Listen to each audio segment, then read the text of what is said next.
Hi, my name is Kaylee. Welcome to my YouTube channel. So today I'm going to be talking about my dental school journey, where I applied, where I got in, and then also kind of talk about my stats, GPA, DAT, all of that. So I am currently a D1 at the University of Washington. Go Huskies. Also, while I'm doing this, I'm going to be waxing up tooth number 20 because I need to get it done. So for undergrad, I went to the University of Portland, where I majored in biology and sociology. A lot of the people that are in my class at UW were biology majors also. I'd say that's probably the most common major. I'm the only sociology major though, but there's definitely some variety with different people in different majors. So my GPA was a bit on the lower end as far as applying to dental schools goes. I got a 3.4 overall GPA, and then my science GPA was a 3.2. So I was definitely on the lower end of a lot of averages for schools, and because of that, I was really anxious and stressed that I wasn't going to get in anywhere. I definitely don't think I applied myself as much as I could have in undergrad.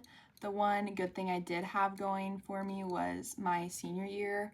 I was able to really get my GPA up. And I didn't really know I wanted to be a dentist until my senior year of college, so figuring that out kind of got me to be like, oh wait, I should probably really try and hunker down and do a good job.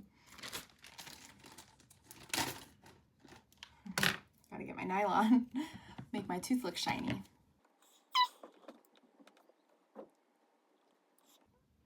So I had an upward trend with my GPA, which I think definitely helped me out. I also was in school right through the midst of the pandemic, and my grades took a steep drop when I was doing all of my classes online. So I was able to kind of talk about that in my application a little bit to kind of explain the reason why my grades did drop, and they do give you an opportunity to do that, which I thought was really nice and really helpful. As far as DATs go, I studied for a full summer, so about 3 months, and I would study 6 to 8 hours a day, depending on if I was working that day or not. And I ended up getting a 21 on my DAT, which I was very happy with. If you convert that to the current new DAT scoring system, that's about a 440. And then my total science score was a 19, which is like a 410 to 420, and then my PAT was a 24, or like a 500 to 520. So I definitely did a little bit better on the reading section and the PAT section. That was my best parts of the DAT. I used DAT boot camp to help me study, which I thought was super helpful. All right, let's get into extracurriculars. In college, I did not really know that I wanted to be a dentist. I knew that I wanted to go into the medical field in some capacity, but I didn't really figure out what I wanted to do for sure until the end of my senior year. So I didn't really have anything while I was in school that was geared towards dentistry. I think that I shadowed 2 dentists for a total of 20 shadowing hours while I was in college, and that was really towards the end. So the extracurriculars I did were really just kind of things that I enjoyed and things that I found fun. So I was the president of the club tennis team at my school, and so I got to kind of orchestrate all of our tournaments and things like that, which was really fun. I also worked through some of college at an after-school program where I taught tennis to kids, and it was just a really fun kind of nice thing that I got to do. And then throughout the summers in college, I was a summer camp counselor. So I would go to the woods of Eastern Washington and spend my summers completely cut off from the outside world. I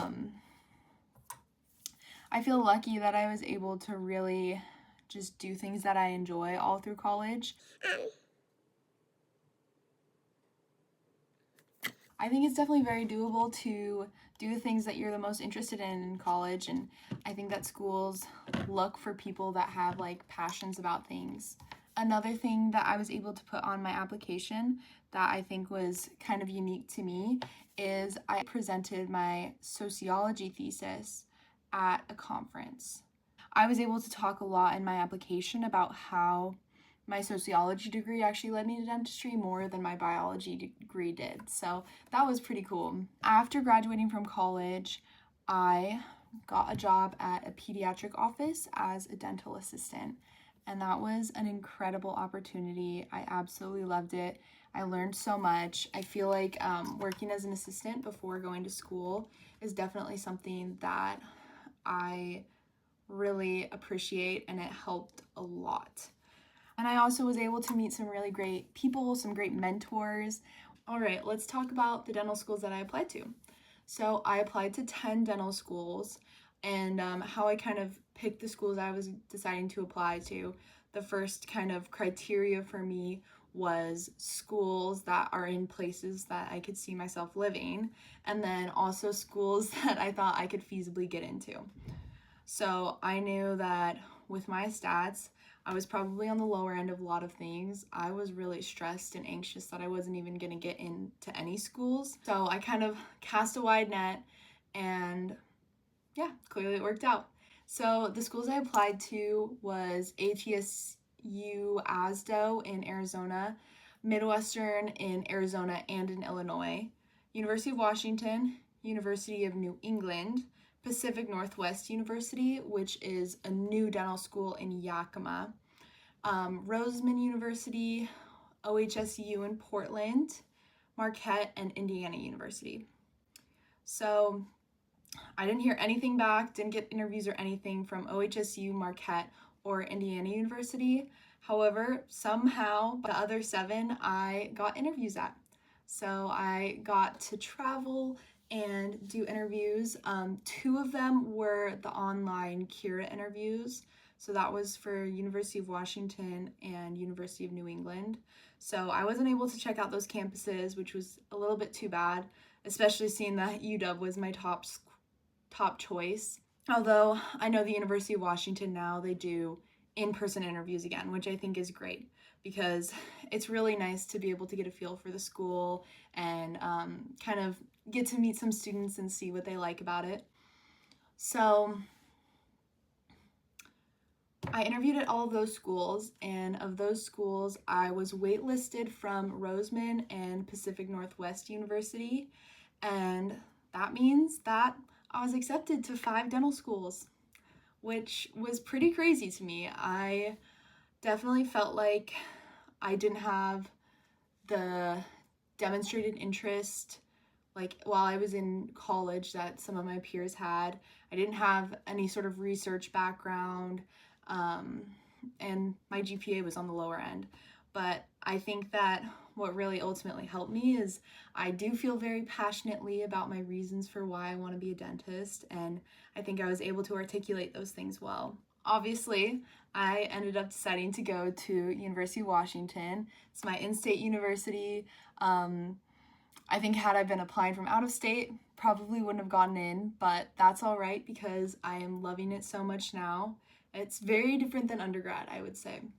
So, to give a couple of tips and tricks that I think helped me personally get into the schools that I got into, especially coming from being someone with a lower GPA and kind of not having that confidence that some of my peers had when applying, I think that one of the most important things getting to the interview phase is making sure that you're very prepared for your interview.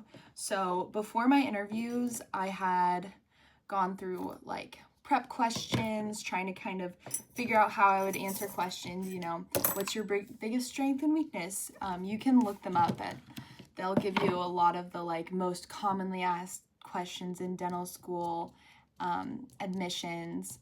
And I kind of like crafted up responses, but nothing that was like scripted because I think that they like to see your authentic self and everything. So I just had a good idea of what I was going to say. And then I also did a lot of research about all of the universities before I did my interview for them, because pretty much any school you go to, they're going to ask, so why do you want to be a student here? And I think that's something that you'll realize when you interview at these schools is they're going to be quick to tell you the things that they're most proud of as a school. So it's good to catch on to those things and kind of be able to talk about what they're proud of in your interview. And I think that going beyond just the school itself, it's good to talk about the city and the place that you're at and why you would want to live there and why that appeals to you. Because you want them to show demonstrated interest in you, but you also have to show demonstrated interest in them. I think it's also really important to know your why. You're always going to get asked, why dentistry? At least I did in pretty much all of my interviews that I went to. And it's good to have a clear vision, and they can see if you're passionate about something just by the way you talk about it. So try and really think of why you want to do it. Don't have some answer that's not true to yourself. And then my other tip would be to try and spend a lot of time on your personal statement. So I started with my personal statement in about December to submit my application in June. To submit my application in June. And I was so grateful that I did it that way, because I was able to do work on it, take a break, come back, look at it, kind of improve the things that I realized needed improving. And then I also made a point to really try and get as many eyes as I could on my personal statement, because I wanted to make sure that I had the best possible thing to put out there. So I had my parents read it. I had the dentists that I was working for look it over. I even sent it to one of my college professors and asked him to look over it for me and make sure everything looked good. I also think that having strong letters of recommendation is going to get you a long way. I was lucky that I went to a smaller university for undergrad, so I actually had good personal relationships with my professors. But something that I still made a point to do is I made sure that when I asked the professors to write my letters of recommendation, and the dentists even that I worked for, I sent them a copy of my resume and I sent them a copy of my personal statement. So that way they had something to reference. They were able to get a view of me outside of class or outside of work. And that way they also were kind of able to see my character and see why I wanted to be a dentist. And then my last piece of advice is don't count yourself out. I went through the admissions process very anxiously. I was super stressed. I was sure I wasn't going to get into any schools.